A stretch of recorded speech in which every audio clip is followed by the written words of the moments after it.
As I understand, how he was receiving the ball, drew some criticism from people. But again, if you're going to have him go to right field and experiment, why not just do what he's been doing largely for his career and catch and see if he can work out something there?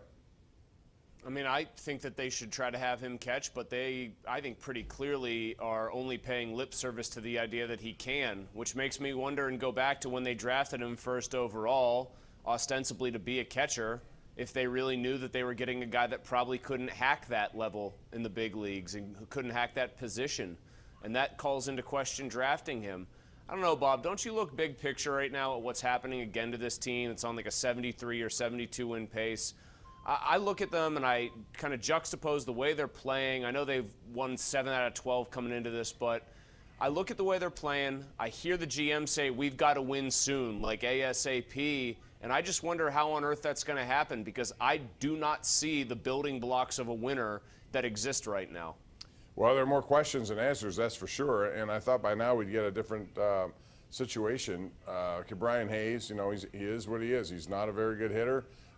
He's a good defensive player. Shortstop Cruz better be what they think he is when he comes back and into next season. They really need him to be a force in this lineup. And then what do you do at first base? Now, we saw the new guy there, Rivas, tonight.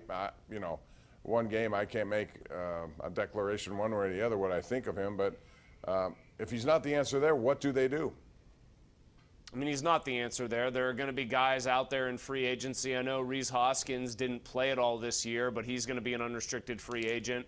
Very good chance Joey Votto hits the market. Do you want Joey Votto at 40 years old to take a lot of walks and still hit the ball with some power? I mean, somebody who's professional over there, you'd have to dramatically overpay to get Joey Votto to want to come here. We're already back at that point, by the way, when we talk about getting a free agent to come to Pittsburgh who's quality, like a guy who's supposed to help a team win, seriously win. If the guy's name isn't Andrew McCutchen, chances are you are going to have to pay a Pirates premium to get that player to come here.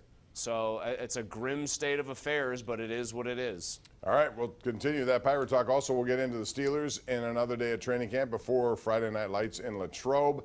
And then the first game coming up a week from tomorrow. Tonight, we actually saw a preseason game. And if you watch the Pirates, no doubt you switch quickly after Mitch Keller dug himself a hole. We'll get into that and more as we continue. This is the Ireland Contracting Nightly Sports Call, 7 nights a week right here on Pittsburgh CW. We'll be right back.